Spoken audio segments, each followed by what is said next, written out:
Yes, we are live now. Hello friends. This is Himanshi and welcome to Let's Learn. सभी को good evening, नमस्कार, राम राम, सत श्री अकाल, अस्सलाम वालेकुम, what you feel connected with. Start करेंगे आज का सेशन। आज हम हिंदी पेडागोजी करने वाले हैं। हिंदी और इंग्लिश पेडागोजी सबसे आसान है स्कोर करने में, है ना। पैसेज में आपके नंबर फिर भी थोड़े बहुत कट जाते हैं कई बार, क्योंकि वो स्वाभाविक है कि आप कितना भी अच्छी प्रैक्टिस करें पूरे नंबर पैसेज में ला पाना संभव नहीं है। लेकिन पेडागोजी जो 15-15 नंबर की आती है, हिंदी और इंग्लिश दोनों की, उसमें आप पूरा स्कोर कर सकते हैं। और मुश्किल से 8-10 टॉपिक हैं, मुश्किल से। मैंने अलग अलग प्लेलिस्ट बनाई हुई है लेट्स लर्न पे, अगर आप वो सेशंस भी देख लेते हैं, सिर्फ जो प्लेलिस्ट हैं उसमें हिंदी पेडागोजी, इंग्लिश पेडागोजी के सारे चैप्टर्स हैं, फ्री हैं एकदम। यूट्यूब पे लेट्स लर्न पे आप प्लेलिस्ट सेक्शन में जाएंगे, हिंदी पेडागोजी या English pedagogy playlist by Himanshi Singh भी सर्च करेंगे गूगल पर, यूट्यूब पर, तब भी आपको वो सेशंस मिल जाएंगे। तो 10-12 चैप्टर होंगे मुश्किल से, या 8-10 चैप्टर भी हो सकते हैं, मेरे को एग्जैक्टली याद नहीं है, बट आपके 15-15 नंबर स्कोर होने लग जाएंगे पेडागोजी में। उससे भी ज्यादा इंपॉर्टेंट है कि अगर आप प्रैक्टिस कर लें, क्योंकि जब आपने सीडी भी पढ़ी है तो अलग से जरूरी नहीं है कि आप पूरा सिलेबस पढ़ें हिंदी और पेडागोजी का, हिंदी और इंग्लिश पेडागोजी का। पढ़ना चाहिए हालांकि, बट अगर नहीं भी पढ़ना है तब भी आपको आज ये समझ में आएगा कि बहुत ही ईजी है। वही फंडे हिंदी पेडागोजी में अप्लाई होंगे, वही इंग्लिश में होंगे, वही पंजाबी या कोई भी अगर लैंग्वेज है, संस्कृत, जो भी आपके पास लैंग्वेज है। तो स्टार्ट करेंगे। आज हम कुछ 30th क्वेश्चन करने वाले हैं, जैसे कि इस बार ऑनलाइन एग्जाम में पूछे गए थे। 16 दिसंबर से शुरू हुए थे आपके एग्जाम्स, और इसी तरह से हम कुछ क्वेश्चंस आपके करते रहेंगे अलग अलग सब्जेक्ट्स के। तो एक बार आ जाइए, फिर हम स्टार्ट करते हैं, और आप पोल में जवाब देंगे तो आपकी बिल्कुल ऑनलाइन एग्जाम की जैसी प्रैक्टिस साथ में होती रहेगी, ठीक है ना। मैम प्रैक्टिस गलत हो रही है बहुत। मनीषा, शुरुआत में गलतियां होना स्वाभाविक है ना, उन गलतियों से सीखना है। और वो जो प्लेलिस्ट है या मैराथन है हिंदी की पूरे 5 सब्जेक्ट्स के अलग अलग लेट्स लर्न पे, वो जरूर देखिए, उससे आपकी कॉन्सेप्चुअल क्लैरिटी बढ़ेगी। स्टार्ट करते हैं आज की कहानी और शुरू करेंगे। आउट ऑफ 30 कितने आप स्कोर कर पाते हैं वो देखिएगा, और प्रॉपर समझेंगे एक एक क्वेश्चन को। ये सेशन 1 है हिंदी पेडागोजी का, हिंदी शिक्षण शास्त्र का सेशन। होपफुली आपको पसंद आएगा, हेल्प तो करेगा फॉर श्योर, 100% लिख के लीजिएगा। तो इसका जो पीडीएफ है और ये मॉक टेस्ट की फॉर्म में भी आप ये क्वेश्चंस करियर लैब पे डाउनलोड वो कर सकते हैं, अटेम्प्ट कर सकते हैं फ्री, जो ये क्वेश्चंस हैं, और ये टेलीग्राम पे आपको पीडीएफ मिल जाएगी। फर्स्ट क्वेश्चन से स्टार्ट करते हैं। फर्स्ट क्वेश्चन एक बार आप देखिएगा। क्वेश्चन नंबर 1 है, अभी हम हिंदी कर रहे हैं, इसी तरह से हम अदर सब्जेक्ट की पेडागोजी भी करेंगे। पढ़िएगा, आसान सा क्वेश्चन है, कोई बहुत मुश्किल क्वेश्चन नहीं है जिसको आप नहीं समझ सकते। देखिएगा, आसान बनाया जाता है चीजों को, और हम बनाएंगे आज, आपको एक एक क्वेश्चन इजी लगेगा। अगर हम बात करें क्वेश्चन नंबर 1 की, तो ये कहता है एक भाषा शिक्षिका यानी एक लैंग्वेज टीचर अपनी कक्षा की शुरुआत, आपने लैंग्वेज 1 ली हो, हिंदी 2 ली हो, फर्क नहीं पड़ता यहाँ पे, है ना, सिलेबस सेम है। एक भाषा शिक्षिका अपनी कक्षा की शुरुआत सामान्यतः यानी जनरली सामान्यतः कुछ निश्चित परिस्थितियां देकर, भैया ये सर्टेन सिचुएशंस हैं, कोई कहानी है, कोई प्रश्न पूछना है, कुछ प्रश्न प्रस्तुत करके, अपने अनुभव साझा करके, उस चीज के आसपास की, उस चीज के संबंध में, यानी उस चीज मतलब जो भी वो स्टोरी सुनाने वाली हैं, कोई भी चैप्टर शुरू करने वाली हैं, कोई भी पाठ जो हो वो पढ़ाने वाली हैं, उसके इर्द गिर्द कुछ निश्चित परिस्थितियां देती हैं, कुछ प्रश्न पूछती हैं, अपने अनुभव शेयर करती हैं।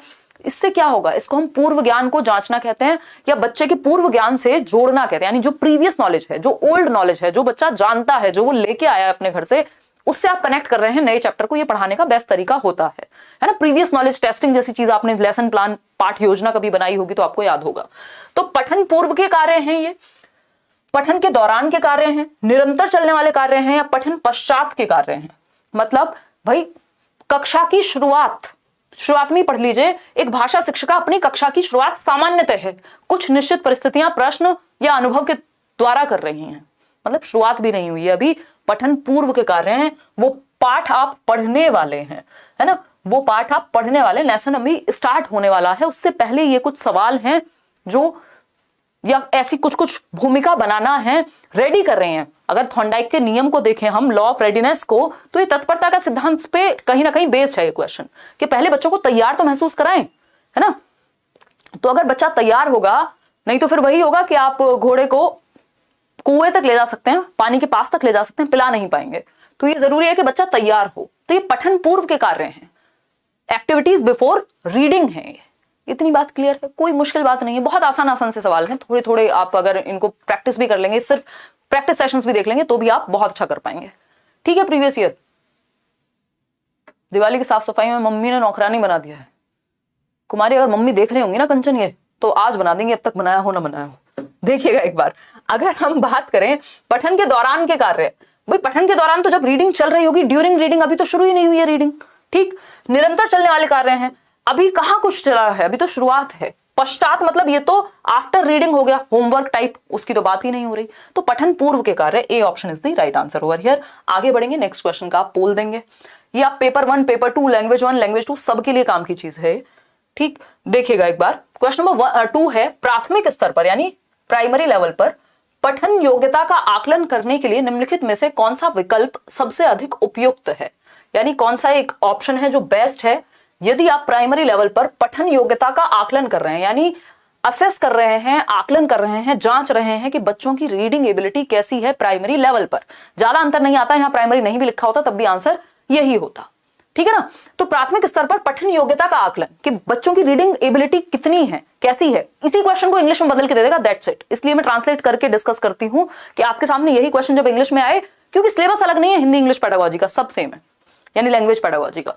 प्राथमिक स्तर पर पठन योग्यता का आकलन, वर्णमाला की पहचान करके, ये क्वेश्चन कितनी बार, इतना रिपीटेड क्वेश्चन है, इतना रिपीटेड क्वेश्चन है, मतलब मोस्ट रिपीटेड क्वेश्चन कह सकते हैं। ये हर बार, लगभग हर बार पूछा जाता है, ये क्वेश्चन भर भर के पूछा जाता है ना। ये 5 स्टार वाला क्वेश्चन है, ठीक।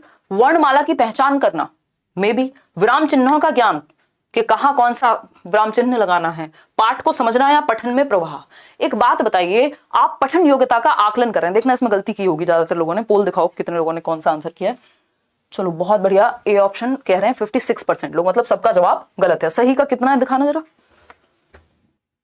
चलिए भगवान की दुआ से 32% लोग हैं जिनका उत्तर सही है, बाकी सब जो हैं वो 68% लोग गलत आंसर दे रहे हैं। और ये हमेशा रिपीट होता है क्वेश्चन और हमेशा गलती करते हैं आप हर साल इसमें। वर्णमाला की पहचान, मान लीजिए मुझे वर्णमाला की पहचान है कि अ कौन सा है, क कौन सा है, सब पहचान है, पढ़ के समझना नहीं आता, पॉइंटलेस हो गई रीडिंग, है ना। तो वर्णमाला की पहचान नहीं चलेगा। विराम चिन्हों की पहचान है और समझ में अर्थ आता नहीं है, फिर मैं क्या बन जाऊंगी, चतुर रामलिंगम बन जाऊंगी, 3 इडियट वाली, कि मेरा ध्यान समझने पे नहीं है, अर्थ निर्माण पे फोकस नहीं है, मुझे समझ में कुछ आया नहीं लेकिन मैंने सब कुछ पढ़ दिया। तो पाठ को समझना ये सबसे ज्यादा महत्वपूर्ण होता है, इसको अर्थ निर्माण कहते हैं। दूसरे शब्दों में हर साल इसी को घुमा करके अर्थ निर्माण पूछा करता था, लेकिन आपको घुमा दिया आंसर ने। सिर्फ 32% लोग सही उत्तर दे पाए। अर्थ निर्माण, पाठ को समझना, पठन में प्रवाह, आप बहुत फ्लुएंटली पढ़ लेते हैं, प्रवाह से पढ़ते हैं, समझ में कुछ आता नहीं है, तो ऐसे बच्चे को रट्टू तोता कहेंगे, ठीक ना। तो प्राथमिक स्तर पर हो चाहे कोई भी स्तर हो, यहां पर पठन योग्यता का आकलन करने के लिए निम्नलिखित में से कौन सा विकल्प सबसे अधिक उपयुक्त है, यानी आप जांचना चाहते हैं कि बच्चे में रीडिंग एबिलिटी है कि नहीं है, तो उस केस में सबसे ज्यादा जरूरी है कि आप सबसे पहले यह जांचेंगे कि पाठ को समझना, बच्चा पाठ को पढ़ के समझ पाता है कि नहीं, अर्थ निर्माण, मीनिंग मेकिंग हो रही है कि नहीं हो रही है। इंग्लिश में भी ये क्वेश्चन आता है as it is, meaning making हो रही है कि नहीं है। अर्थ निर्माण अगर नहीं कर पाएगा तो कितनी भी प्रवाह से पढ़े, कितनी भी अच्छे ढंग से कॉमा की और फुल स्टॉप की जानकारी हो, कितनी भी बढ़िया वर्णमाला के रट्टे लगाए हो, सब व्यर्थ हो जाएगा। तो C option is the right answer. इसी बात पे आप करेंगे खुश होकर के लाइक शेयर, और अपने दोस्तों के साथ भी शेयर इसलिए करेंगे क्योंकि ये फ्री के नंबर है, हिंदी इंग्लिश पेडागोजी या लैंग्वेज पेडागोजी के, बहुत आसान है। अगर आपने सीडी भी पढ़ी हुई है, थोड़ा सा दिमाग आप लगाएंगे, चुटकियों में उड़ा जाएंगे क्वेश्चन, ठीक। क्वेश्चन नंबर 3 है संप्रेषणीय भाषा शिक्षण में, यानी जब आप कम्युनिकेशनल लैंग्वेज टीचिंग की बात कर रहे हैं, है ना, कम्युनिकेटिव लैंग्वेज टीचिंग, इंग्लिश में भी सेम रहता है, CLT कहते हैं इसको, याद होगा आपको इंग्लिश पेडागोजी के अगर आपने एक भी चैप्टर पढ़ा है, CLT कम्युनिकेटिव लैंग्वेज टीचिंग, यानी कम्युनिकेशन बेस्ड लैंग्वेज टीचिंग, जिसमें बच्चे को कम्युनिकेशन करना आ जाए, में प्रमुख रूप से ध्यान दिया जाता है। किस बात पे ध्यान दिया जाता है, बताइए बताइए बताइए। फर्स्ट ऑप्शन है शिक्षार्थियों को सहज वक्ता के रूप में बोलने के लिए प्रोत्साहित करने पे, जो कि बात गलत नहीं है कि बच्चा नेचुरली अपने आप को एक्सप्रेस कर पाए, इसके लिए आप क्या करेंगे, एनकरेज करेंगे। ठीक लग रही है बात, अभी के लिए मार्क कर लेते हैं। बी ऑप्शन है लक्ष्य भाषा के रूप पर केंद्रित होकर के। लक्ष्य भाषा होती है टारगेट लैंग्वेज, इंग्लिश में इसको कहते हैं टारगेट लैंग्वेज, मतलब जिस भाषा को आप स्कूल में सिखाना चाहते हैं। आप एक इंग्लिश मीडियम स्कूल में पढ़ रहे हैं, वहां टारगेट लैंग्वेज क्या है, इंग्लिश है। आपकी मदर टंग मातृभाषा क्या है, हो सकता है हिंदी हो, पंजाबी हो, गुजराती हो, कुछ और हो। तो लक्ष्य भाषा के रूप में केंद्रित होना ये नहीं होता। कम्युनिकेटिव लैंग्वेज टीचिंग में आपका फोकस रहता है बच्चा कम्युनिकेट करे, ये नहीं है कि आपकी भाषा में कम्युनिकेट करे या जिस भाषा में आप चाह रहे हैं उसमें कम्युनिकेट करे, वो पहले अपने आप को व्यक्त तो करे, तो ये तो गलत हो जाएगा। शिक्षार्थियों, ये होता है आपका डायरेक्ट मेथड में, जिसको आई थिंक हिंदी में डायरेक्ट को जो भी कहेंगे एक बार लिख के बताना मेरे को। डायरेक्ट मेथड वो हिंदी में भी होता है और इंग्लिश में भी। तो वो डायरेक्ट मेथड में होती है आपकी ये टारगेट लैंग्वेज की, कि आप इंग्लिश मीडियम स्कूल में तो आप इंग्लिश ही बोलेंगे। वो है शिक्षार्थियों को संप्रेषणीय दक्षता प्रदान करने पर। यह बात भी सही है कि बच्चों को एटलीस्ट वो बेसिक कम्युनिकेटिव एबिलिटी तो हो उनमें कि वो अपने आप को एक्सप्रेस कर पाए, जरूरी है। ठीक है ना, क्लियर है बात। फिर आता है डी ऑप्शन, अभ्यास एवं प्रयोग द्वारा उच्चारण पर। उच्चारण पे फोकस नहीं है यहां, कम्युनिकेट करने पे फोकस है। उच्चारण थोड़ा बहुत इधर उधर जाएगा, चल जाएगा। ठीक है ना, तो यहां पे दो ऑप्शन हमें सही लग रहे हैं। ऐसा पेडागोजी में होता है टाइम्स के जब सही लगते हो। ठीक है ना, प्रत्यक्ष विधि कहते हैं उसको, बिल्कुल आकांक्षा सही बता रहे हो आप, डायरेक्ट मेथड को। तो ये तो प्रत्यक्ष विधि की बात हो रही है, इसको तो हटा दिया हमने सीन से। अब हमारे पास या तो सी है या तो ए है। तो संप्रेषणीय भाषा शिक्षण में प्रमुख रूप से ध्यान दिया जाएगा कि बच्चे को सहज वक्ता के रूप में एनकरेज किया जाए, बात ठीक है। शिक्षार्थियों को संप्रेषणीय दक्षता प्रदान करने पर। ऑप्शन सी को आपके सीबीएसई ने सही माना है, हालांकि ए गलत नहीं था, है ना। कोई व्यक्ति अगर आपको एक ही गलत बात कहे कि ए गलत है, गलत नहीं है ए, बट क्योंकि बोर्ड ने आंसर सी कंसिडर किया है इसलिए सी सही है। सी भी गलत नहीं था, ए भी गलत नहीं था यहां, क्योंकि बच्चे कम्युनिकेट कर पाए सहज रूप से अपने आप को, इस चीज के लिए प्रोत्साहित किया जाता है। बट यहां पे ये बात कर रहे हैं कि जब हम कम्युनिकेटिव लैंग्वेज टीचिंग की बात कर रहे हैं तो हम बच्चे को दक्ष बनाएं कि एटलीस्ट वो अपने आप को एक्सप्रेस कर पाए। इसको एनकरेज तो तब करोगे ना जब उसके अंदर वो दक्षता हो।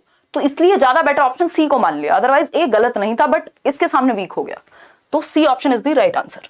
आगे बढ़ेंगे, क्वेश्चन नंबर 4 पर चलेंगे। यह विधि जो शारीरिक क्रिया एवं भाषा के समन्वयन पर आधारित है उसे डैश कहते हैं। बताइएगा फटाफट से, कौन सी विधि की बात हो रही है जो शारीरिक शारीरिक क्रिया एवं भाषा के समन्वयन पर आधारित है। यानी शारीरिक क्रिया करके आप भाषा सिखा रहे हैं कि इतना बड़ा भेड़िया था, है ना, या ए फॉर एप्पल, तो एप्पल बना के दिखा रहे हैं आप हाथों से या व्हाटएवर इट इज। मछली जल की रानी है तो आप मछली बन के दिखा रहे हैं। ठीक है ना, ये क्या है, ये कहलाता है टोटल फिजिकल रिस्पॉन्स। इंग्लिश में भी ये क्वेश्चन सेम रहता है, टीपीआर बोलते हैं इंग्लिश पेडागोजी में इसको, और हिंदी में बोलते हैं पूर्ण शारीरिक प्रतिक्रिया, है ना। होपफुली आपने आंसर सही दिया होगा, पूर्ण शारीरिक प्रतिक्रिया।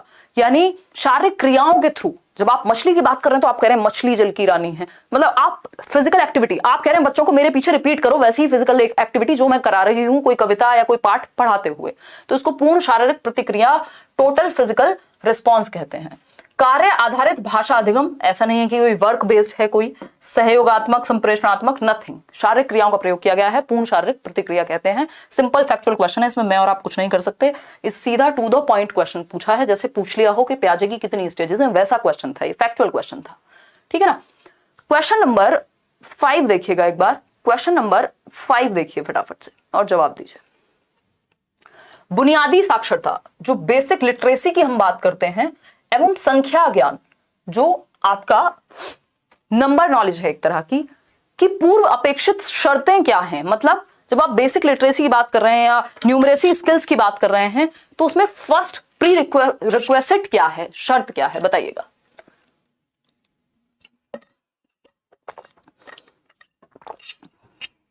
फटाफट से बताइए, और जो लोग लाइक शेयर करना भूल गए हैं वो भी लाइक शेयर कर दीजिए। बहुत अच्छा लग रहा है आपसे पढ़ के। अरे संजीर, ये तो सीटेट नोटिफिकेशन नहीं निकाल रहा, नहीं तो अब तक तो हम धुआं कर देते, मतलब इतना कुछ सीख लेते हैं अलग अलग सब्जेक्ट में, क्योंकि हर साल इतना करा चुकी हूं मैं, तो मैं रुकी हुई थी इस बार कि ठीक है यार अब आने दो पेपर तब करेंगे। बट थोड़ा थोड़ा अब अगर जल्दी आ गया नोटिफिकेशन तो हमारे पास समय नहीं बचेगा।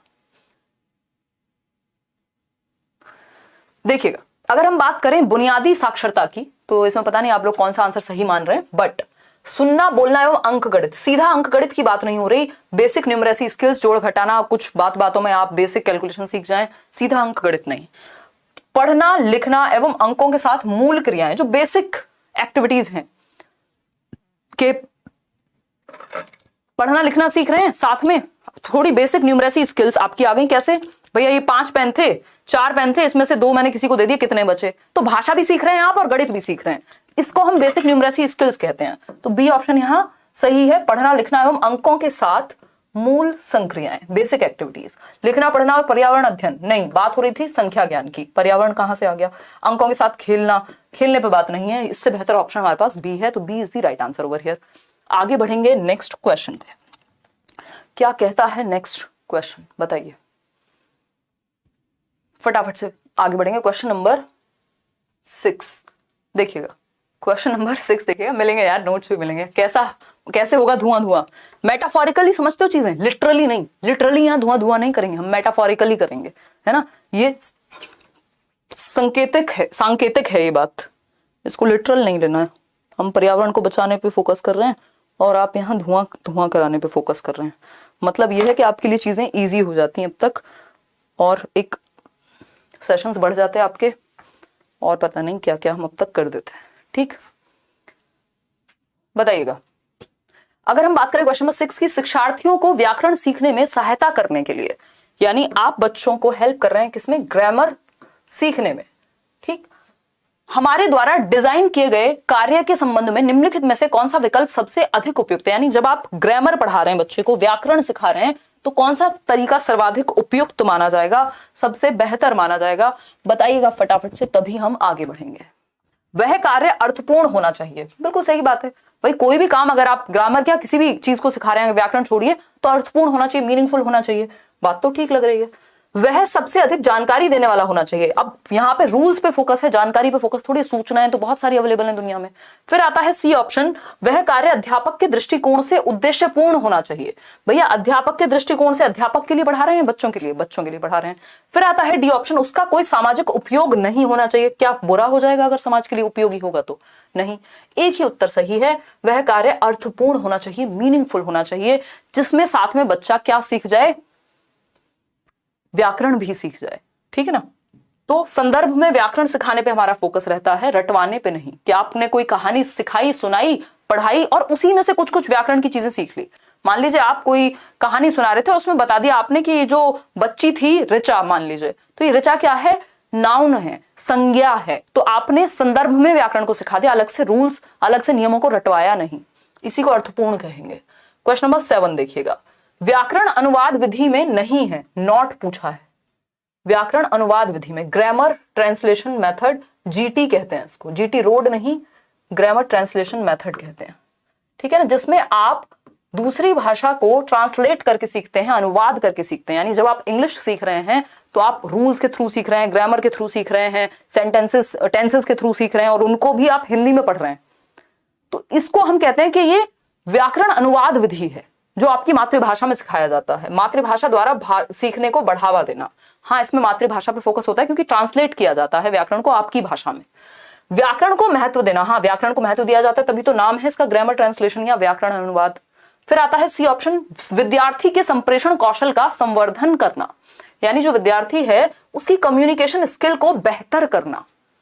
ये नहीं होता ग्रामर ट्रांसलेशन में, कम्युनिकेशन पे तो फोकस ही नहीं होता। अगर ऐसा होता तो मैं और आप, या अगर हम देखें यूपी बोर्ड के बहुत सारे विद्यार्थी, या इंडिया में भी जहां पे ग्रामर खूब पढ़ाई जाती है, तो उन्हें ग्रामेटिकल रूल्स का सारा पता है, ऐसे अच्छा लिख देंगे। लेकिन जब आप इंग्लिश में बात करने को कहेंगे तो दिक्कत होगी। क्यों? क्योंकि व्याकरण में अनुवाद के द्वारा पढ़ाया गया है, प्रैक्टिस नहीं कराई गई लैंग्वेज की।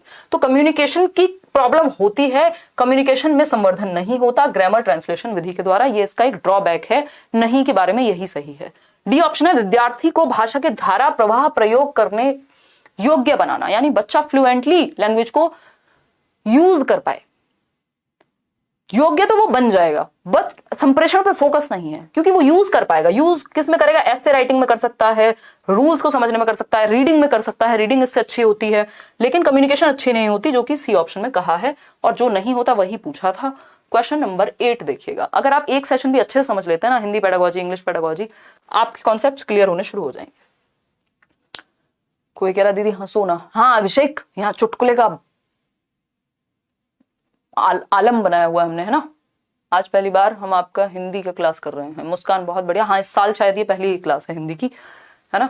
देखिएगा एक बार क्वेश्चन नंबर 8 देखिए, निम्नलिखित में से कौन सा सत्य नहीं है, यानी गलत है। इस क्वेश्चन में इन्होंने जो मजे लिए हैं, बस अभी आपको पता लगेगा, आप जवाब दीजिए, है ना, बताइएगा फटाफट से। आधे लोग लाइक नहीं करते, कोई बात नहीं अंजलि, कोई बात नहीं है, ये हम आउट ऑफ लव करते हैं आप लोगों के लिए ये जो सेशंस हैं। अदरवाइज ये सेशंस नहीं भी होंगे तब भी कोई दिक्कत नहीं है, है ना। CDP इनफ आपको पढ़ा दी गई है। देखिएगा ये आउट ऑफ लव है। जिसको अच्छा लगे वो लाइक करे, जिसको अच्छा ना लगे वो बिल्कुल ना करे। देखिएगा एक बार, अगर हम बात करें निम्नलिखित में से कौन सा सत्य नहीं है। फर्स्ट ऑप्शन है भाषा की कक्षा के लिए एक अच्छी पाठ्य सामग्री सांस्कृतिक रूप से बोझिल हो, यानी लैंग्वेज क्लासरूम में जो एक अच्छी कंटेंट बुक है वो कल्चरली बर्डनसम होनी चाहिए, यानी कल्चर एक बर्डन की तरह देखा जाना चाहिए उसमें। तो ये तो गलत बात है, ये सही नहीं है और नहीं ही पूछा था। बी ऑप्शन पढ़ते हैं, एक अच्छी पाठ्य विषय वस्तु में सभी व्याकरणिक संरचनाएं शामिल होनी चाहिए, यानी कि एक जो अच्छी पाठ्य पुस्तक है, एक अच्छी जो टेक्स्ट बुक है उसमें व्याकरण भर भर के होना चाहिए। जबकि हम बात करते हैं संदर्भ में व्याकरण सिखाने की, है ना, संदर्भ में व्याकरण सिखाने की। ऐसा नहीं है कि व्याकरण के रूल्स नहीं भर भर के होने चाहिए, ये बात भी गलत है। सी ऑप्शन है भाषा की कक्षा के लिए एक अच्छी पाठ्य सामग्री विद्यार्थियों के लिए प्रासंगिक और रुचिकर होनी चाहिए। देखिए ये बहुत अच्छी बात है, अगर आपसे कोई पूछे व्याकरण कैसे पढ़ाना है, आप कहेंगे प्रासंगिक या संदर्भ में पढ़ाना है। जब आप कोई कहानी या कोई कविता सिखा रहे हैं तो उसी से जुड़ा हुआ कुछ कुछ आप व्याकरण की चीजें सिखा सकते हैं, अलग से रटवाने की जरूरत नहीं होती। ये आजकल का परिप्रेक्ष्य है और इंटरेस्टिंग भी हो। तो ये तो यस वाली बात हो गई कि हाँ ऐसा होना चाहिए, लेकिन हमसे पूछा क्या है, नो, क्या नहीं होना चाहिए। डी ऑप्शन है, एक अच्छा पाठ्य सामग्री वह है, एक अच्छी पाठ्य सामग्री वह है जो अच्छी खासी लंबी हो, यानी लेंदी हो, बच्चा बोर हो जाए, दब जाए उस पाठ्य सामग्री के नीचे, इतनी भारी होनी चाहिए बच्चे के वजन से ज्यादा नहीं, ये भी खराब है। तो तीन चीजें इसमें ऐसी हैं जो गलत हैं, एक चीज है जो सही है। हमसे पूछा था क्या सही नहीं है, तो तीन चीजें हैं जो सही नहीं है, मतलब तीन आंसर होने चाहिए इस उत्तर के। सीबीएसई ने कहा हाँ चलो ऐश करो, फर्स्ट सेकंड और फोर्थ तीनों सही हैं। तो अगर आपने पेपर में फर्स्ट सेकंड फोर्थ में से कोई भी एक लगाया होता तो एक नंबर आपको मिल जाता। तो ऐसी गलतियां बोर्ड भी करते हैं जो एग्जाम ले रहे हैं, मतलब कि आपके सर में दर्द हो जाए, वहां आप सोचो अरे ये तो एक ही ऑप्शन है जो नहीं के बारे में, कहीं ये क्वेश्चन में तो कोई गड़बड़ नहीं थी, है ना, इतनी बात क्लियर है। तो यहां पे तीनों ऑप्शन सही हैं, फर्स्ट सेकंड और फोर्थ। सी ऑप्शन जो है वो ऑपोजिट था। क्वेश्चन नंबर 9 देखिएगा एक बार, निम्नलिखित में से कौन सा विकल्प पठन पूर्व गतिविधि, अभी जो फर्स्ट क्वेश्चन हमने किया था उसमें हम एक्टिविटी बिफोर रीडिंग की ही बात कर रहे थे कि टीचर जो है अपने अनुभवों से जोड़े, कुछ कहानी किस्से सुनाए, पूर्व ज्ञान का बारे में जाने बच्चे के, ये सारी बातें हो रही थी।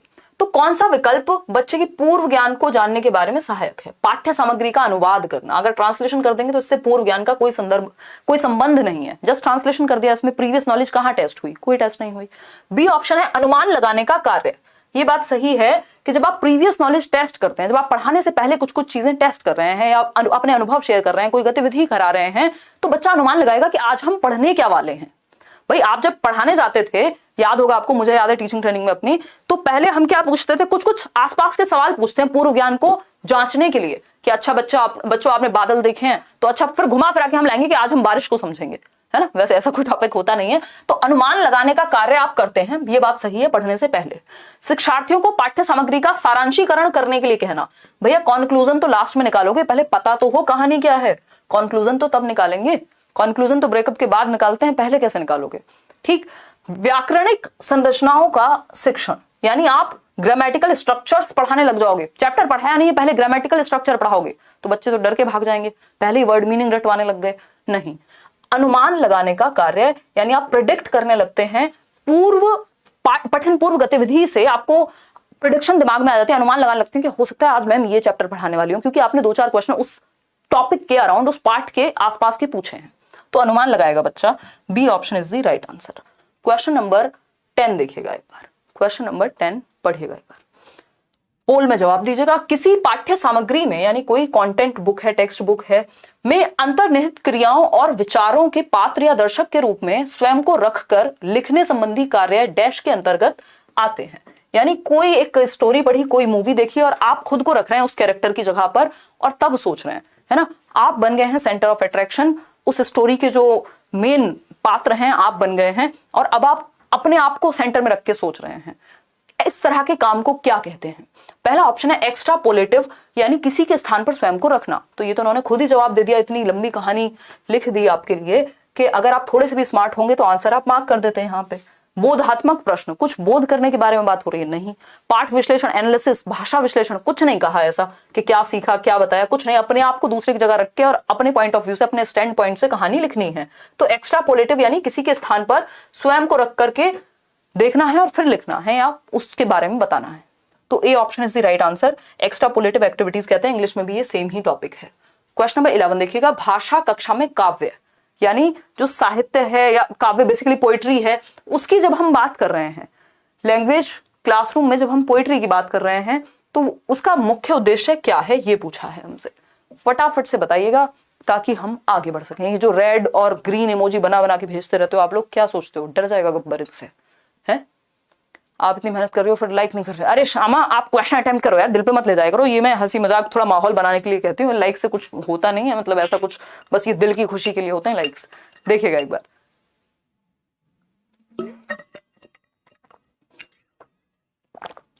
देखिएगा अगर हम बात करें किसकी, किसी की बात मत करिए आप, सो जाइए, एक नींद ले लीजिए। देखिएगा अगर हम बात करते हैं भाषा कक्षा में काव्य की, तो इसमें आपके सामने चीजें आ चुकी हैं। भाषा कक्षा में काव्य यानी जब आप पोइट्री की बात कर रहे हैं तो वैसे ही पढ़ाना चाहिए जैसे गद्य पढ़ाया जाता है। गद्य और पद्य आपको पता है, गद्य में कहानियां या साहित्य वगैरह वो होता था जो बेसिकली जिसको हम प्रोज कहते हैं, पोइट्री हम पद्य में लाते हैं। काव्य पद्य का हिस्सा है, कोई कविता है, कोई और इस तरह का जो गा के सुनाई जाने वाली चीज है जिसमें लय सुर लय ताल वाली चीजें हो। तो गद्य की तरह थोड़ी पढ़ाएंगे, स्टोरी को अलग तरह से पढ़ाया जाता है और कविता को अलग तरह से पढ़ाया जाता है। कविता तो गा गा के भी सुनाई जाती है, उसका तो वाचन अलग तरह से होता है। कवि का विस्तार से परिचय देने के बाद ही पढ़ाना चाहिए। अब जरूरी थोड़े छोटे बच्चे हैं उनको तो आप ट्विंकल ट्विंकल लिटिल स्टार, मछली जल की रानियां सुना रहे हैं, पहले ये थोड़ी बताएंगे कि किसने लिखी थी, फिर उनके बारे में कहानी सुनाएंगे, खत्म हो जाएगा मामला। सी ऑप्शन है समझने, सराहना करने और आनंद लेने के लिए। बात सही है कि बच्चा समझे, उसकी सराहना करे, यानी काव्य में ब्यूटी होती है। जब आप सुनते हैं तो आपको मजा आता है, वो एक कहानी, कविता, शेर, शायरी, व्हाटएवर इट इज। तो समझने, सराहना करने और आनंद लेने के लिए, है ना, आनंद लेने के लिए। ठीक है ना, क्लियर है बात। डी ऑप्शन है कवि और कविता के बारे में अधिक है, ऐसा कुछ भी नहीं है। तो काव्य किस लिए होता है, आप सराहना करें, आप आनंद लें उस चीज का, आप उसको एप्रिशिएट कर पाए। ठीक, तभी आप देखते हैं गीत हो गए या फिर रामायण भी जब वो गा करके पाठ के रूप में चलती है तो आपको मजे आते हैं उसमें, मतलब आप अच्छा महसूस करते हैं, आनंद लेते हैं, है ना, नॉट लिटरली मजे। तो C option is the right answer. Question number 12 पर चलेंगे। थोड़ा सा बड़ा क्वेश्चन है, लेंदी है बट आसान है अगर आप थोड़ा सा पढ़ने की कोशिश करेंगे। क्वेश्चन नंबर 12 देखिएगा, हम 30 क्वेश्चंस करने वाले हैं। एक भाषा शिक्षक विद्यार्थियों के आकलन के दौरान, यानी जब आप एज अ लैंग्वेज टीचर बच्चों को असेस कर रहे हैं, टेस्ट ले रहे हैं उनका, विद्यार्थियों के बारे में जानकारी संकलित करता है, तो आप बच्चों के बारे में इंफॉर्मेशन को क्या करेंगे, इकट्ठा करेंगे। या करती है, क्यों, आखिर क्यों? पहला ऑप्शन है तकनीकी शब्दावली तथा भाषा द्वारा विद्यार्थियों को प्रतिपुष्टि देने के लिए। आपको जस्ट टेक्निकली वोकैबुलरी उनके दिमाग में भरनी है, नहीं। शैक्षणिक एवं सह शैक्षणिक पहलुओं से जुड़े विविध उपकरणों एवं प्रविधियों का उपयोग करना।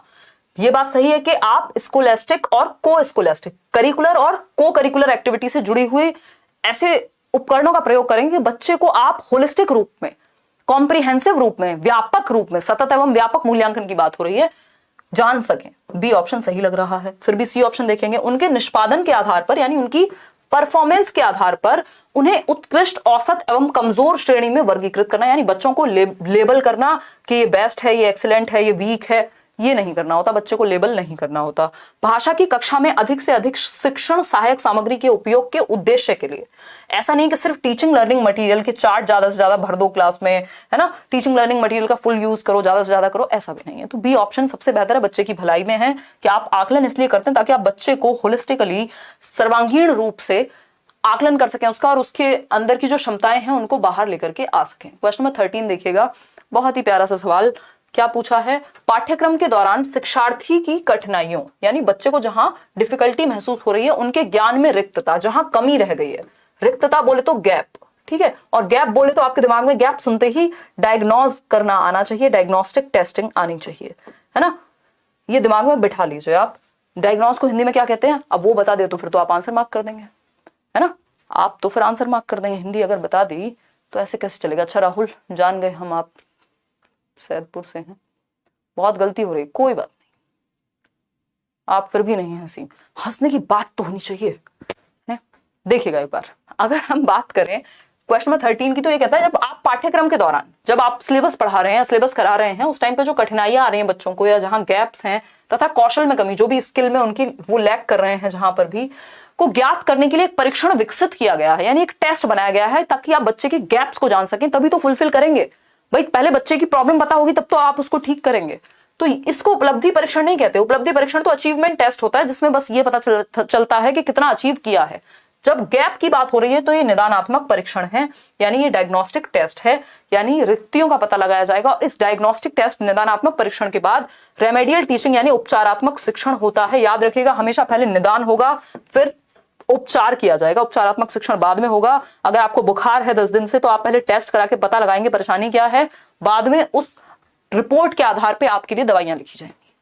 क्लियर बात है, ठीक है ना। ये प्रवीणता परीक्षण है कि मास्टरी कितनी हो गई है, श्रेणी परीक्षण नथिंग। तो D option is the best answer over here. आगे बढ़ेंगे क्वेश्चन नंबर 14 पर। देखिएगा ये क्या कहता है। पोर्टफोलियो के बारे में एक क्वेश्चन आता ही है। निम्नलिखित में से कौन सा विकल्प पोर्टफोलियो आकलन के बारे में सही नहीं है? ध्यान से पढ़िएगा, सही नहीं है। 3 इडियट वाले कान खड़े करेंगे, ध्यान से देखेंगे। सही नहीं है क्या पूछा है ये बताना है आपको, ये नहीं कि जो सही है। कोई कह रहा है मेरे पास भी सेम शर्ट है, ठीक है, बहुत अच्छी बात है, इससे ज्यादा अच्छी बात मैंने आज तक नहीं सुनी है। देखिएगा एक बार, अगर हम बात करें किस चीज की, क्वेश्चन नंबर 14 की, अभी 15 क्वेश्चन और है, इस पे फोकस कर लो। धनंजय धन्यवाद। देखिए, ओहो हो, आज तो मैं ज्यादा ही एनर्जी में, अपने ही हाथ में चोट लगी। देखो, अगर हम बात करते हैं निम्नलिखित में से कौन सा विकल्प पोर्टफोलियो आकलन के बारे में सही नहीं है। पोर्टफोलियो में बेसिकली बच्चे की सारी अचीवमेंट्स, उसकी सारी चीजें होती हैं जो उसके बारे में अच्छाइयां हैं, जो भी उसने स्पेशल किया है। पोर्टफोलियो जैसे आप देखते हैं कि मॉडलिंग करने के लिए लोग बनवाते हैं, फोटो खिंचवाते हैं सुंदर सुंदर, ऐसे बच्चे का पोर्टफोलियो बनाया जाता है जिसमें पिक्चर फॉर्मेट में या कोशिश की जाती है जो भी उसके बारे में उसकी अचीवमेंट्स हैं उन सबको एक साथ आकलित करके, संग्रहित करके रखा जाए। बेसिकली प्रोग्रेसिव रिपोर्ट है। पोर्टफोलियो आकलन विद्यार्थियों के अधिगम के प्रमाण प्रदान करता है, ऐसा नहीं है। पोर्टफोलियो आकलन विद्यार्थियों के अधिगम के प्रमाण प्रदान करता है। हाँ, सही बात है कि बच्चा कैसे सीख रहा है उससे पता लगेगा, आपको प्रमाण मिल जाएगा उस पोर्टफोलियो फाइल में, ठीक है। यह विद्यार्थियों को अधिक स्वतंत्र बनाने में सहायक है। हाँ, क्योंकि बच्चे को फीडबैक मिलेगा तो वो अपने आप में, अपने ही लिए उसको फीडबैक मिलेगा तो वो बेहतर सीखेगा इंडिपेंडेंटली। दोनों बातें सही है, बट पूछा क्या है जो सही नहीं है। यह विद्यार्थियों के चिंतन को पोषित करता है तथा अपने अधिगम की स्वयं निगरानी करने में सहायक करता है। यानी बच्चा अपने आप ही अपने जो लर्निंग है और अपनी जो थिंकिंग प्रोसेस है उससे रेगुलेट कर पाएगा, अपनी लर्निंग प्रोसेस को दिशा दे पाएगा। सही बात है। फिर तो एक ही ऑप्शन बचता है जो गलत होगा। अब ऐसा तो है नहीं, 5वां ऑप्शन तो यहाँ हो नहीं सकता, फिर भी पढ़ेंगे। पोर्टफोलियो आकलन विद्यार्थी के अधिगम का एक बार में किया जाने वाला आकलन है। ये एक बार में नहीं होता, over the period of time, अलग अलग महीने में, अलग अलग टाइम पे, और ये अलग अलग क्लासेस में भी आपका ट्रांसफर हो सकता है। तो ये डी ऑप्शन है कि एक बार में नहीं होता, over the period of time होता है, समय के साथ होता है। D option. क्वेश्चन नंबर 15 देखिएगा। व्याकरण की कक्षा में हमें पहले, यानी जब आप ग्रामर पढ़ रहे हैं तो हमें क्या करना चाहिए, व्याकरणिक रूप कैसे बनते हैं इसकी व्याख्या करनी चाहिए। कौन सा नियम कहां से आया, नियम तो समझ नहीं पाते, कहां से आया ये समझा दो बच्चे को, चक्कर आ जाएंगे, बेचारा बेहोश हो जाएगा। बी ऑप्शन है सामान्य चर्चा के द्वारा व्याकरण के रूप में प्रस्तुत करने चाहिए। यानी नॉर्मल डिस्कशन में डिस्कस करते करते संदर्भ में आपने रूल्स भी बता दिए। हाँ, अच्छी बात लग रही है सुनने में।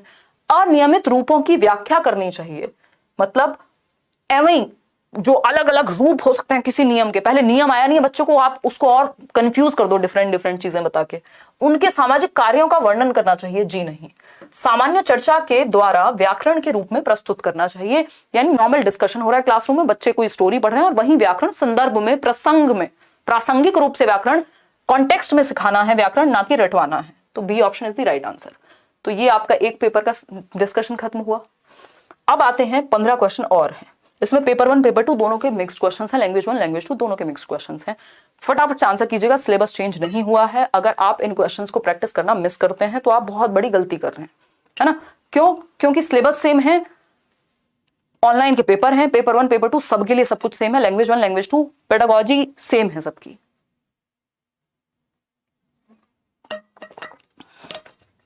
जवाब दीजिएगा। क्वेश्चन नंबर 16 कहता है राष्ट्रीय शिक्षा नीति, न्यू एजुकेशन पॉलिसी, जो आपकी नेशनल एजुकेशन पॉलिसी है, जिस पर मैं एक वीडियो अलग से बना चुकी हूं, NEP कहते हैं हम जिसको, क्या कहते हैं, NEP 2020, ठीक। राष्ट्रीय शिक्षा नीति 2020 डैश के अध्ययन की वकालत करती है।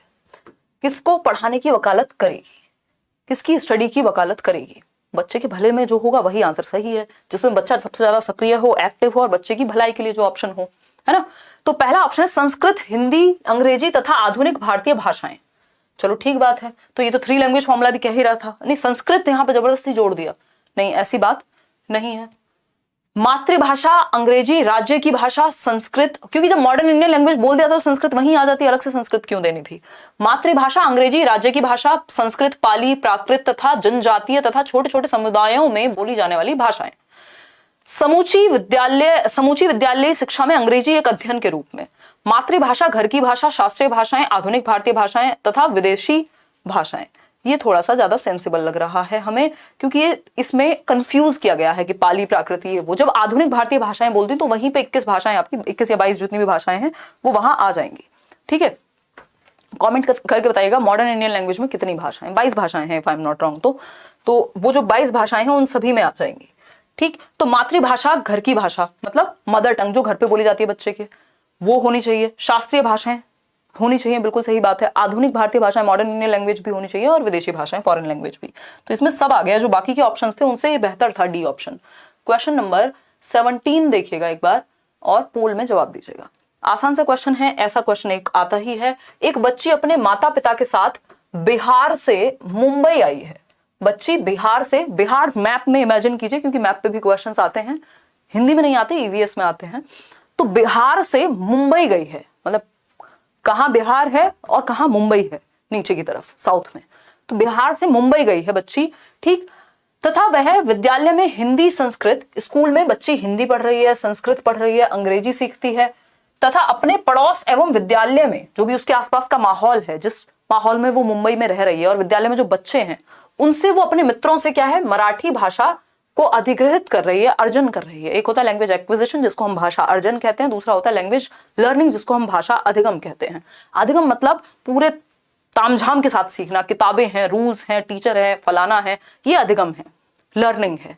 अर्जन क्या है, आपने मजे मजे में अर्जित कर लिया, एक्वायर कर लिया। ऐसे आप रोड पे घूमते जा रहे थे, 4 सिक्के मिले, अलग अलग तरह के सिक्कों को आप अर्जित करते हुए जा रहे हैं, है ना। मतलब बेसिकली इकट्ठा करना, अपने एनवायरमेंट से अर्जित करना, जिसमें किसी किताब की जरूरत नहीं पड़ती। जब आप अपनी एनवायरमेंट से भाषा को एक्वायर कर लेते हैं, जैसे आपने अपनी मदर टंग को किया होगा, मातृभाषा को अच्छे से सीखती है। आप मराठी सीखने को किस रूप में वर्णित करेंगे भैया, भाषा अर्जन कहेंगे। यही तो कहानी मैंने अभी आपको सुनाई थी, भाई मराठी सीखना भाषा अर्जन है। स्कूल में तो मराठी नहीं सिखाई जा रही थी, बच्चे ने अपने एनवायरमेंट से, जब आप नॉम चॉम्स्की कहते हैं ऐसा कि आप अपने एनवायरमेंट से, क्योंकि आपके अंदर एक भाषा अधिग्रहण यंत्र होता है, लैंग्वेज एक्विजिशन डिवाइस कहते हैं उसको, आगे आएगा क्लासेस में, तो उसके माध्यम से बच्चा भाषा को अर्जित कर लेता है बिना किसी किताब कॉपी के। आपने भी जब अपनी मदर टंग सीखी होगी ऐसे ही सीखी होगी। अधिगम में तो फिर रूल्स चलेंगे, स्कूल में सिखाया जाता तो हम अधिगम कह देते इसको, ठीक है, लेकिन मराठी ऐसी एनवायरमेंट से सीखी है। सहारा देना मतलब स्कैफोल्डिंग, बाकी कोई ऑप्शन बनता ही नहीं है। आगे बढ़ेंगे, क्वेश्चन नंबर 18 देखिएगा। क्वेश्चन नंबर 18 देखिएगा, ये क्या कहता है, किसी शिक्षार्थी को एक पाठ्य सामग्री पढ़ते समय, यानी कोई कंटेंट है, कोई चैप्टर है वो पढ़ रहा है, कुछ संकेत मिलते हैं जो उसे अर्थ ग्रहण की प्रक्रिया में मदद करते हैं। यानी कुछ उसको ऐसे हिंट्स मिल रहे हैं जिससे वो मीनिंग मेकिंग कर पा रहा है। यह किस रूप में जाना जाएगा। इतनी सारी लाइट्स क्यों ऑन की हैं भाई, देखिएगा एक बार, आप जवाब दीजिएगा। सिर्फ ये वाली लाइट ऑन किया करो, तभी तो एक्स्ट्रा लाइट है आज। देखो एक बार, ज्यादा वाइट वाइट दिख रहा होगा इन लोग को, देखना। अगर हम बात करते हैं किसकी, किसी की तो कर ही लेंगे, अच्छे से समझ में आ जाता है, आप समझाते हो, पढ़ने का मन ही नहीं करता, गलत टीचर, प्लीज, ग्रेट टीचर, मुझे लगा गलत टीचर कह रहे हो, आंसू आ जाते हैं मेरे, अभी मैं चक्कर खा के गिर जाती है यहाँ पे। रवि बक्सर, बिल्कुल, तो आप पढ़िए ना, फिर मजा आ रहा है तो पढ़ने में क्यों कमी करनी है, ठीक है, थैंक यू मनीष। देखिए क्वेश्चन नंबर 18 देखिए, किसी शिक्षार्थी को एक पाठ्य सामग्री पढ़ते समय कुछ संकेत दिए जा रहे हैं, कुछ हिंट्स दिए जा रहे हैं ताकि वो अर्थ समझ सके। उसको अर्थ समझने में दिक्कत हो रही है तो उसको हिंट दे रहे हैं हम, ठीक, संकेत दे रहे हैं। किस रूप में जाना जाएगा इसको, सरसरी दृष्टि से पढ़ना, तो सरसरी दृष्टि से पढ़ने में कहाँ संकेत देने का टाइम मिलता है ना। बारीकी से पढ़ना, अब ये बारीकी से पढ़ना भी नहीं कहेगा, ये कहेंगे हम इसको अर्थगत संकेत, मीनिंगफुल हिंट्स हैं ये, कि बच्चा अर्थ समझ सके। बाकी चीजों पे फोकस नहीं है, वो कितना डीप जा रहा है क्या, बट उसको अर्थ समझ में आ जाए, इस चीज पे यहाँ फोकस है। तो इसलिए C option is the right answer over here. आगे बढ़ेंगे, क्वेश्चन नंबर 19 पर चलेंगे, ये कुछ ज्यादा ही तेज भाग जाता है। देखिएगा क्वेश्चन नंबर 19 देखिएगा, अगर हम कहें श्रवण की किस प्रक्रिया में मुख्य विचार समझना, यानी मेन थीम क्या है, मेन थॉट क्या है, अनुमान लगाना यानी प्रिडिक्ट करना, निष्कर्ष आरेखित करना यानी कॉन्क्लूड करना, कॉन्क्लूजन या इन्फेरेंस ड्रॉ करना, सारांश यानी समरी लिखना। अच्छा क्वेश्चन है, ध्यान से पढ़िएगा। किस में आएंगे, अधिगम की कौन सी प्रक्रिया में आएंगे, बताइएगा, फटाफट से बताइए। ऑफलाइन क्लास कब होगी दिल्ली में? जल्दी होगी राहुल, फ्री क्लासेस देंगे आपको सीटेट के लिए, है ना, हम कमाल करते रहते हैं। देखिएगा, फटाफट से बताइए। करियर पर क्लास हुई थी, सीटेट के बैच में नहीं हुई होगी ना, एक्स्ट्रा क्लास दी थी आपको 2 इस बार। एक बार कहो कि आप मेरी, मैं इतनी सुंदर हूं, मैं क्या करूं। पढ़ाई पे फोकस नहीं है, ब्लॉक करा देंगे फिर रोते रहना है। देखो एक बार, अगर हम बात करें श्रवण की किस प्रक्रिया में मुख्य विचार समझना यानी मेन थीम समझ पा रहे हैं आप, अनुमान लगा पा रहे हैं, निष्कर्ष निकाल पा रहे हैं और सारांश यानी समरी लिख पा रहे हैं, तो इसको उदोन्मुखी या अधोमुखी कहेंगे, या सूचना के लिए श्रवण या सूचनात्मक श्रवण। देखो सूचना की तो यहाँ बात हुई नहीं है, यहां बात हो रही है कि पहले विचार समझ रहे हैं, अनुमान लगा रहे हैं, निष्कर्ष निकाल रहे हैं और सारांश की बात कर रहे हैं, यानी अर्थ पे फोकस है। जब अर्थ पर फोकस होता है तो हम जाते हैं किधर, मतलब बेसिकली आप अर्थ को समग्र रूप में सीख रहे हैं, भाषा को समग्र रूप में सीखना कहते हैं इसको, कि आप मीनिंग यानी अर्थ निर्माण कर पा रहे हैं। ये होता है अधोमुखी श्रवण प्रक्रियाओं में, ठीक है, अधोमुखी श्रवण प्रक्रियाओं में, शायद इंग्लिश में इसको हम टॉप डाउन अप्रोच कह सकते हैं। अगर हम बात करते हैं उन्मुखी की, तो इसमें आपका वर्ड मीनिंग या हम कहें जो आपके फिल इन द ब्लैंक्स, जो छोटी छोटी चीजें हैं, ये बॉटम अप जैसी अप्रोच हो जाएगी, तो वो आएगी। तो ये यहाँ पे नहीं होगा क्योंकि अर्थ पे फोकस है, तो अधोमुखी होगा। अगर वर्ड मीनिंग वगैरह पे होता है या छोटी छोटी चीजों पे, एक्टिविटीज पे होता है, तो ए ऑप्शन हो जाता है। क्वेश्चन नंबर 20 देखिएगा, 20वां सवाल कहता है संज्ञाएं यानी नाउन, क्रियाएं, वर्ब, विशेषण यानी एडजेक्टिव्स, क्रिया विशेषण डैश के रूप में वर्गीकृत किए गए हैं, बताइएगा। विषय वस्तु के शब्द हैं, क्रिया शब्द हैं, निष्क्रिय शब्द संपदा है या सक्रिय शब्द संपदा है। सिंपल सी बात है, ये आपके सिलेबस के शब्द हैं या कंटेंट्स हैं। तो विषय वस्तु के शब्द हैं यानी कंटेंट्स ऑफ सिलेबस हैं, जो पढ़ाए जाएंगे, वो चैप्टर्स हैं। सिंपल है, इसमें कुछ भी मुश्किल नहीं था। ए option is the right answer. आगे बढ़ेंगे, क्वेश्चन नंबर 21 देखिएगा। 21वां सवाल कहता है संरचनाओं के बारे में ज्ञान, यानी जो स्ट्रक्चर्स हैं वो कैसे बने हैं इसके बारे में नॉलेज, तथा इसे सीमित अभ्यास द्वारा वर्णित करना व क्रियान्वित करना, यानी कम प्रैक्टिस यानी बेसिक प्रैक्टिस, और आपको पता चले कि स्ट्रक्चर कैसे बने हैं।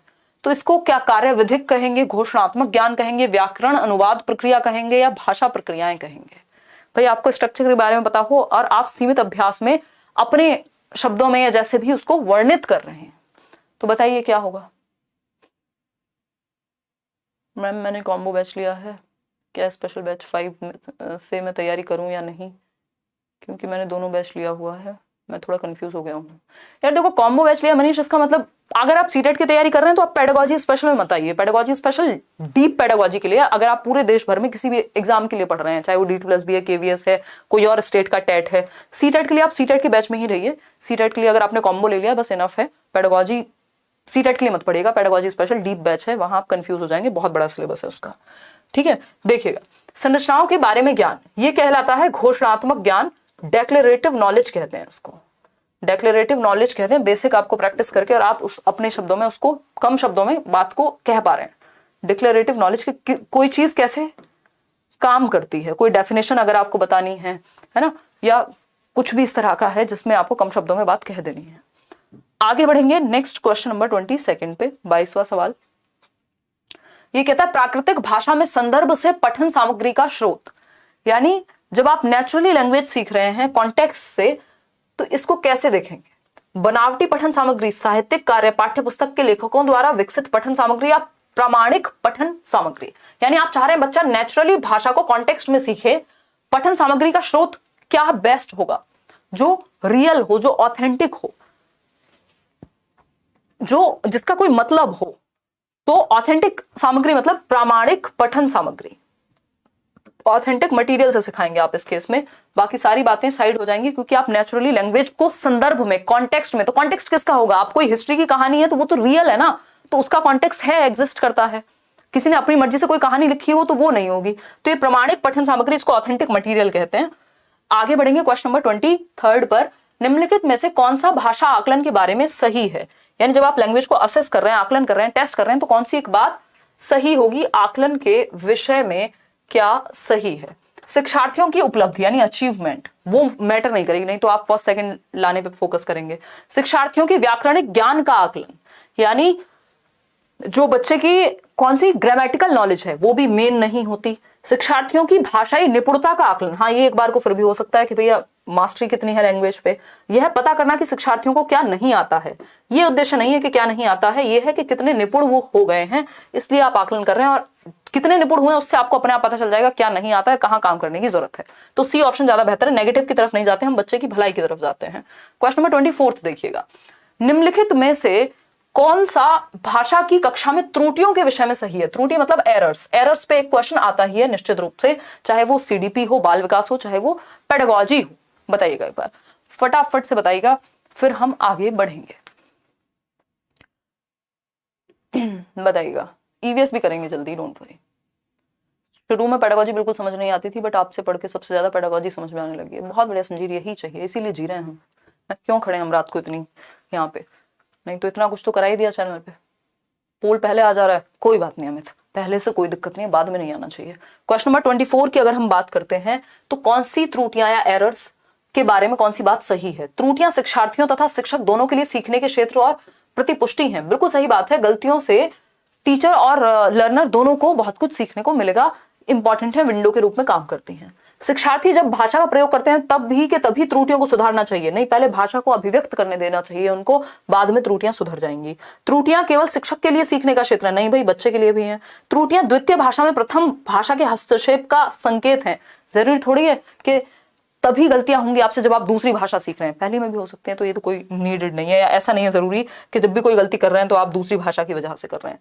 तो A option is the right answer. Question number 25 देखिएगा, पढ़िएगा, समझिएगा। क्वेश्चन नंबर 25 है, एक भाषा शिक्षक सामाजिक विज्ञान के साथियों के साथ मिलकर भारत की सांस्कृतिक विविधता यानी जो कल्चरल डाइवर्सिटी है हमारे देश में, है ना, एक शिक्षक सामाजिक विज्ञान के साथी यानी जो उनके एसएसटी पढ़ाने वाले टीचर्स हैं, मित्र हैं, पर प्रदत्त कार्य देता है या देती है। शिक्षार्थियों को इस विषय पर रिपोर्ट लिखनी है ना, कि हमारी जो कल्चरल डाइवर्सिटी है इस पर रिपोर्ट लिखनी है, एक पोस्टर तैयार करना है, सामाजिक विज्ञान की पुस्तक तथा इतिहास, भूगोल, हिस्ट्री, ज्योग्राफी, संस्कृति, कल्चरल नॉलेज, पॉलिटी, इन सब से जुड़ी हुई अन्य पुस्तकें और दस्तावेज पढ़ने हैं। भाषा अधिगम की यह प्रक्रिया क्या कहलाती है। मतलब लैंग्वेज का टीचर है और उसमें उन्होंने एसएसटी को जोड़ दिया और एसएसटी को जोड़ के एक रिपोर्ट बनाने को कहा, एक रिपोर्ट लिखने को कहा, पोस्टर बनाने को कहा, तो ड्राइंग भी इसमें ऐड हो गई, रिपोर्ट लिखने को कहा तो राइटिंग भी इसमें ऐड हो गई। जब वो पढ़ेगा उसके बारे में तो हिस्ट्री भी, ज्योग्राफी भी जानेगा या जानेगी बच्ची, कल्चरल नॉलेज का पता लगाएगा, पॉलिटी का पता लगाएगा, मतलब लगभग हर सब्जेक्ट में भाषा को विद्यमान कर दिया। इसको हम LAC लैक कहते हैं। लैक लाख रुपए वाला नहीं, this is language across curriculum. Hindi में क्या कहेंगे या आप पहचानेंगे, मैं आपको साथ में ट्रांसलेट करके इसलिए बता रही हूँ कि अगर आपकी इंग्लिश की भी तैयारी यहाँ साथ में हो रही है, आप कंफ्यूज नहीं हो सकते ऐसे क्वेश्चंस में अगर आपको बाइलिंगुअली पता होंगी चीजें। सामाजिक विज्ञान में भाषा, ये सिर्फ सामाजिक विज्ञान में नहीं है, लैंग्वेज की अपने आप में लगभग ये हर सब्जेक्ट में फैल गई है। सामाजिक विज्ञान का प्रदत्त कार्य नहीं, समूची पाठ्यचर्या में भाषा, yes, this is language across curriculum, यानी आपके करिकुलम के अन्य सब्जेक्ट से भी जब आपने जोड़ दिया भाषा को तो ये लैंग्वेज अक्रॉस करिकुलम कहलाता है। भाषा लेखन का विकास जी नहीं, तो C option is the right answer. आगे बढ़ेंगे क्वेश्चन नंबर 26 पर, पढ़िएगा एक बार, 4 क्वेश्चंस और हैं आपके। एक शिक्षार्थी नए व्याकरणिक रूपों को सीखते समय पहले से सीखे हुए व्याकरणिक नियमों को आधार बनाता है, यानी जो नियम उसको पहले से आते थे उनको वो आधार बनाता है और नए नियम सीखता है, यानी प्रीवियस नॉलेज से कनेक्ट करके न्यू नॉलेज को जोड़ करके समझने की बात करता है। अच्छी बात है, मतलब अपने संज्ञान का इस्तेमाल कर रहा है। संज्ञानात्मक युक्तियां हैं, मेटा कॉग्निटिव युक्तियां यानी परासंज्ञानात्मक युक्तियां हैं, आकृति आधारित हैं या सहयोगात्मक है। ना तो यहाँ हेल्प की बात हुई है ना आकृति की बात हुई है, तो या तो ये ए होगा या तो ये बी होगा। ये ऐसे एलिमिनेट करना जरूरी है ऑप्शंस को। अगर हम बात करें, एक विद्यार्थी नए व्याकरणिक रूपों को सीखते समय पहले से सीखे हुए व्याकरणिक नियमों को आधार बनाता है, यानी जो उसको आता था उसको उसने यूज कर लिया। ऐसा नहीं कि कुछ प्लान किया, कुछ रिव्यू किया और समथिंग लाइक दैट, ऐसी थिंकिंग अबाउट थिंकिंग बात नहीं हो रही है, मेटाकॉग्निटिव नहीं है। सीडीपी से ज्यादा हार्ड है, कैसे इसका पेडागोजी सही होगा। नवाज, अभी आप पहला सेशन है ये, है ना, अगर आप किसी के 10 साल की मेहनत को या 1 साल की मेहनत को, 6 महीने की मेहनत को अपनी 2 दिन की मेहनत से कंपेयर करेंगे तो आपको खराब ही लगेगा अपने बारे में। तो जब ये पहला सेशन है हिंदी पेडागोजी का, मैंने आपको बताया कि आप लेट्स लर्न पे ही हिंदी पेडागोजी की प्लेलिस्ट देख लीजिए, या फिर आप मैराथन सेशन देख लीजिए हिंदी पेडागोजी का जो मैंने कराया हुआ है, उसके बाद ये क्वेश्चंस अटेम्प्ट कीजिएगा, आपके लिए चीजें ईजी हो जाएंगी। 2-4 दिन प्रैक्टिस कीजिए मेरे साथ। पहले दिन या शुरुआत में सब कुछ मुश्किल ही लगता है ना, तो ऐसा नहीं कि उससे मुश्किल है, वो आपने पढ़ी इतने अच्छे से है, इतनी बार हम डिस्कस कर चुके हैं, तो वो आपको इजी लगने लगी है सीडीपी। मेटाकॉग्निटिव युक्तियां, जी नहीं, इसमें संज्ञानात्मक युक्तियां हैं। ये क्या है? कॉग्निटिव स्किल्स हैं, आपके दिमाग की स्किल्स वो यूज कर रहा है, अपनी थिंकिंग, रीजनिंग, प्रॉब्लम सॉल्विंग, इन सब का इस्तेमाल किया है उसने। क्वेश्चन नंबर 27 देखिएगा। क्वेश्चन नंबर 27, एक शिक्षार्थी सीमित समझ के साथ एक पठन सामग्री को पढ़ पाती है, यानी जितनी उसकी लिमिटेड नॉलेज है उसके साथ वह पठन सामग्री को बहुत अच्छी तरह पढ़ पाती है, लेकिन बहुत अच्छे से पढ़ रही है, अवबोधन कार्य को अपने बड़े भाई की सहायता से करती है, जो भी इसको जहां पे भी दिक्कत आ रही है वहां बड़े भाई की सहायता लेगी। तो शिक्षण अधिगम का यह अभ्यास क्या कहलाएगा? इसको हम मचान कहते हैं वाइगोस्की की भाषा में, इसको हम पाड़ कहते हैं वाइगोस्की की भाषा में, इसको हम ढांचा कहते हैं वाइगोस्की की भाषा में, और इन तीनों का एक नाम है जिसको हम स्कैफोल्डिंग यानी टेम्परेरी हेल्प यानी अस्थायी मदद कहते हैं, कि जहां जरूरत पड़े हिंट, क्यूज, नॉन एग्जांपल्स, आप हाफ सॉल्व प्रॉब्लम, इस तरह की चीजें। तो ये सहारा मिलना, क्योंकि वो बड़े भाई से हेल्प लेके कर रही है यहाँ जहां वो अटकती है, तो इसको स्कैफोल्डिंग कहेंगे। और इसमें ऐसा कुछ भी नहीं है, बस अभी आप भाषा से अवगत नहीं है ना हिंदी पेडागोजी की, इसलिए आप अनकंफर्टेबल हो रहे होंगे। क्वेश्चन नंबर 28 देखिएगा। क्वेश्चन नंबर 28 देखिएगा, क्या कहता है क्वेश्चन नंबर 28? ये कहता है वह कार्य जो शिक्षार्थियों को शब्दों की आकृतियों से जुड़ने, अर्थ निकालने तथा प्रयोग में सहायता करता है। यानी आप शब्द कैसे बनाए जाते हैं उससे जुड़ने, उसका अर्थ क्या हो सकता है उससे जुड़ने, ठीक है ना। कुछ मत लो अनुराग, जो कराया जा रहा है उतना ले लो आप, कोई अलग से किताब मत खरीदो, सारे क्वेश्चंस यहाँ करा दिए जाएंगे। व्याकरण सीखने में, और नोट्स भी मिल जाएंगे आपको हर सब्जेक्ट के, हर मीन्स लगभग सीडीपी के, ईवीएस के, हिंदी के, इंग्लिश पेडागोजी के, और मैथ्स पेडागोजी की भी दे देंगे, कोशिश करेंगे। तो टेंशन नहीं लेनी, मस्त रहो, कुछ मत खरीदो, सब मजे करो। अच्छा सना, कोई बात नहीं, अब अच्छे से समझ में आएगा आपको। अगर हम बात करें वह कार्य जो शिक्षार्थियों को शब्दों की आकृतियों से जुड़ने, अर्थ निकालने, प्रयोग करने की बात करें तो व्याकरण सीखने में संप्रेषणात्मक कार्य है, अर्थ ग्रहण करने के लिए भाषा सीखने का कार्य है, व्याकरण सीखने के लिए संरचनात्मक कार्य है, या कार्य विधिक व्याकरण सीखना है। शब्दों की आकृति, अर्थ निकालने तथा प्रयोग करने, तो व्याकरण सीखने में संप्रेषणात्मक कार्य है, अर्थ ग्रहण करने के लिए भाषा सीखने का कार्य है। बताएंगे आप फटाफट से, फिर हम आगे बढ़ेंगे। कोई बात नहीं, ये पहला ही दिन है, इतना परेशान होने की कोई बात नहीं है इसमें, है कि नहीं? देखिएगा,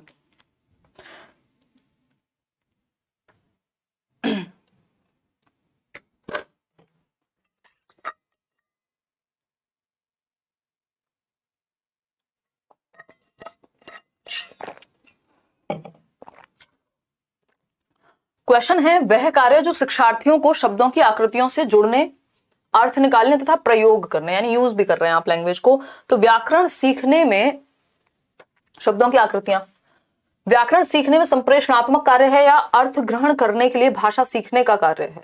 अर्थ ग्रहण की यहाँ एज सच मेन बात नहीं हुई है, संप्रेषण यानी प्रयोग की बात हुई है, साथ में अर्थ की बात हुई है, तो यानी कम्युनिकेटिव लैंग्वेज टीचिंग की बात हो रही है कुल मिलाकर के।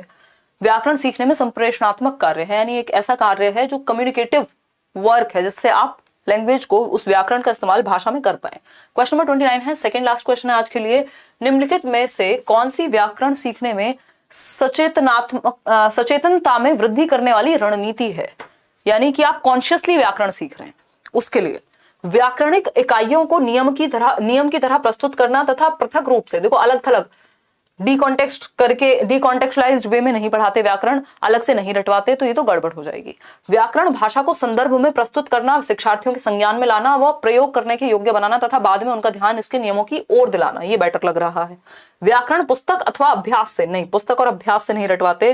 व्याकरण से जुड़े प्रश्न पठन सामग्री अथवा वृत्तांत और अभ्यास द्वारा नहीं। कॉन्टेक्स्ट में है बी ऑप्शन, संदर्भ में व्याकरण सिखाना सबसे बेहतर है, जिससे बच्चे बेसिकली जब आप स्टोरी सुना रहे हैं तो वो कनेक्ट कर पाएंगे कि इसमें ग्रामेटिकल चीजें कौन सी थी। जब आप बताएंगे कि अच्छा अगर हम इसमें बात करें विशेषण की, तो ये जो लोमड़ी की चतुराई थी ये विशेषण था उसके बारे में, और लोमड़ी क्या है जो भी उसका नाम होगा वो संज्ञा थी। तो आप संदर्भ में व्याकरण सिखा रहे हैं, तो वो बेटर है बी ऑप्शन। आज के लिए आखिरी सवाल क्वेश्चन नंबर 30 देखिएगा। अधिगम के सिद्धांत के रूप में रचनावाद का विश्वास है, यानी ये क्या है, कंस्ट्रक्टिविज्म के बारे में बात कर रहे हैं। रचनावाद जिसमें पियाजे और वाइगोस्की बिलीव करते हैं। क्या है कंस्ट्रक्टिविज्म? कंस्ट्रक्टिविज्म यानी रचनावाद, यानी बच्चा सक्रिय रूप से ज्ञान का निर्माण करता है, रचना करता है, इसीलिए इसका नाम रचनावाद है, क्योंकि बच्चा क्या है, एक्टिव होगा यहाँ पे, है ना, बच्चा एक्टिव एक्सप्लोरर होगा। देखिएगा, अगर हम बात करते हैं तो पहला ऑप्शन है बच्चे कक्षा कक्ष शिक्षण के माध्यम से नवीन ज्ञान प्राप्त करते हैं, यानी बच्चे तो यहाँ एक्टिव नहीं है, कक्षा कक्ष शिक्षण पे डिपेंडेंट है, टीचर पे डिपेंडेंट है। भाषा संरचनात्मक अभ्यास के द्वारा सिखाई जाती है, यानी संरचनाओं में, स्ट्रक्चर्स में तोड़ के, जी नहीं। सभी शिक्षार्थी एक ही तरह से सीखते हैं, बिल्कुल भी नहीं, इंडिविजुअल डिफरेंसेस का ध्यान रखा जाएगा, चाइल्ड सेंटर्ड है ये। बच्चे अपने पूर्व ज्ञान से जोड़कर सीखते हैं, यानी बच्चा सबसे ज्यादा एक्टिव कहाँ है, यही है, या बच्चे की भलाई में यही ऑप्शन है कि उसकी प्रीवियस नॉलेज से कनेक्ट करके आप बच्चे को एक्टिव करके सिखा सकते हैं चीजें। तो आउट ऑफ 30 कितने क्वेश्चंस आपके ठीक हुए वो आप कमेंट करके बताएंगे, और अगर आपको कहीं समस्या आई तो वो आप बताएंगे। अगर आप सीटेट के बैच में एडमिशन लेने में इंटरेस्टेड हैं तो ये सभी टीचर्स आपके साथ जुड़ेंगे करियर ऐप पे, तो वहां आप एनरोल कर सकते हैं पेपर 1, पेपर 2 और कॉम्बो बैच में। इसके अलावा पेडागोजी स्पेशल, अगर आप वेस्ट बंगाल टेट से लेके छत्तीसगढ़ से लेके और कोई भी देश भर में एग्जाम है जिसकी तैयारी कर रहे हैं और डीप में पेडागोजी पढ़ने में इंटरेस्टेड है, तो ये पेडागोजी स्पेशल बैच है। और अभी दशहरा से दिवाली तक इन पे डिस्काउंट है दोनों बैचेस पे, तो आप करियर ऐप डाउनलोड करके वहां जा सकते हैं। लाइक शेयर सब्सक्राइब आप कर दीजिएगा। अगर ये सेशन आपको पसंद आया हो, कहीं कोई डाउट हो तो अभी भी पूछ लीजिए, मैं बता दूंगी। पीडीएफ आपको टेलीग्राम चैनल पे मिल जाएगा, और ये क्वेश्चंस मॉक टेस्ट के रूप में फ्री एकदम आपको मिल जाएंगे करियर ऐप पे, ठीक है ना। आउट ऑफ 30 क्वेश्चंस कितने ठीक हुए ये आप बताएंगे। अदर सब्जेक्ट्स स्टार्ट कर दें, कल इंग्लिश पेडागोजी करें, या क्या आप चाहते हैं वो बताइएगा, है ना, या ईवीएस पेडागोजी करें या ईवीएस करें। 20 out of 30, 23 out of 30, 24 out of 30। कल शायद उदय सर भी क्लास लेंगे, ओके 10 आउट ऑफ 19। चलो कोई नहीं, इनको एक बार रिवाइज कीजिएगा, अच्छे क्वेश्चंस हैं। कमेंट्स में जो भी बात हो वो आप बताइएगा, दोबारा देखिएगा। कुछ भी नया होता है तो उसमें टाइम लगता है दिमाग में सेट होने में, ठीक है ना। अरे बहुत बढ़िया अनुराग। चलिए आज के लिए इतना ही रखते हैं। थैंक यू सो मच, जिनको भी सेशन पसंद आया धन्यवाद उनका, और कमेंट्स में बताइएगा कोई भी डाउट हो या कुछ भी जो भी आप चाहते हैं आगे हम करें। कल मिलेंगे 9